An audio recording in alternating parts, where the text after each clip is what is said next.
Unfortunately, this is the reality. Fighting against the entire opposition, fighting against vested interests of the media, everybody wanting that Visakhapatnam is not declared as executive capital. This is the reality. Everybody should keep this in mind, understand this reality. Now, moving further,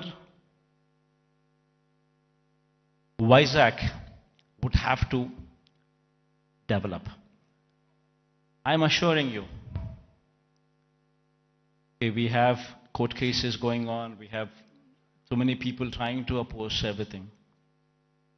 But I'm assuring you, post-election, my stay would be in Vizag.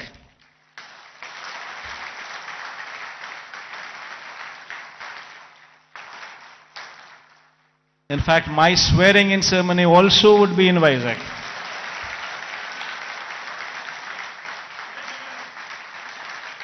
This is my commitment to Vizag.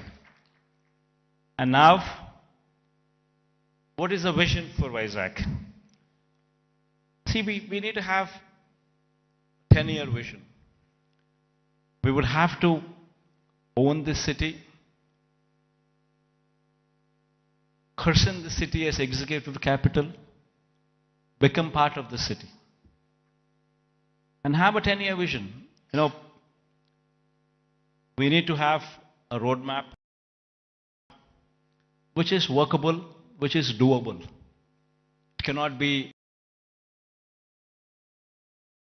a roadmap where we just dream big, but yet achieve nothing, because it is impractical. Not so. We need to have a practical solution. We need to have a practical approach, and we need to have a vision which is realizable in 10 years' time. Of course, this vision is one vision which cannot be alone done by the state government. It would have to be the state government, it would have to be the central government, it would have to be a PPP model, it would have to be encouraging private people also to become part of the vision. All these people become part of this vision, only then we can realize Vizag is the next competitor in a decade's time to Hyderabad, Bangalore or Chennai. In fact, why I was opposed to the idea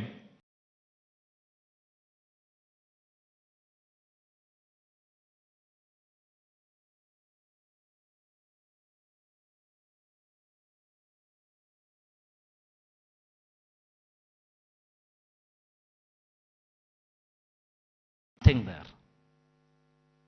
And according to them, just to provide for the basic infrastructure, that is these roads, the water, electricity, and these kind of basic infrastructure alone, according to their own calculations, with the DPR that they have produced, costs almost 2 crores per acre, which is on a 50,000 acres of barren land.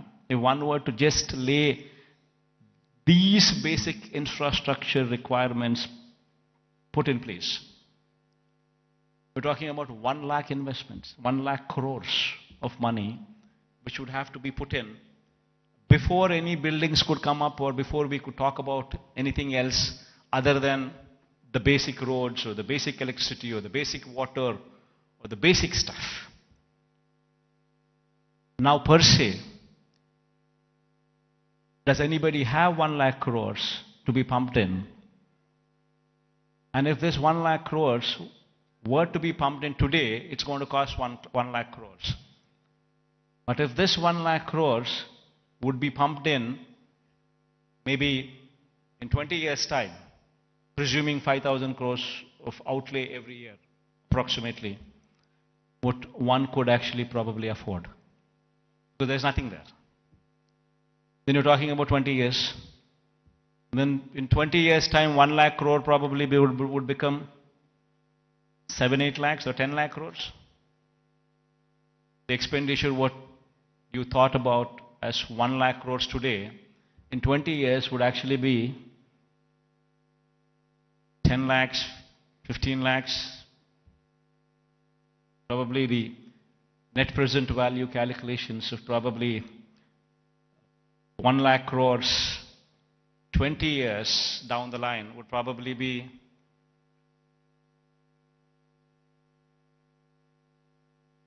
one were to calculate 1 lakh crores today, 20 years down, it would be 10 lakhs, 15 lakhs, 20 lakh crores. And which is going to be a dream chasing. You would never be anywhere. That is the reason why I say I'm nothing against it. It's only something that we can't do it.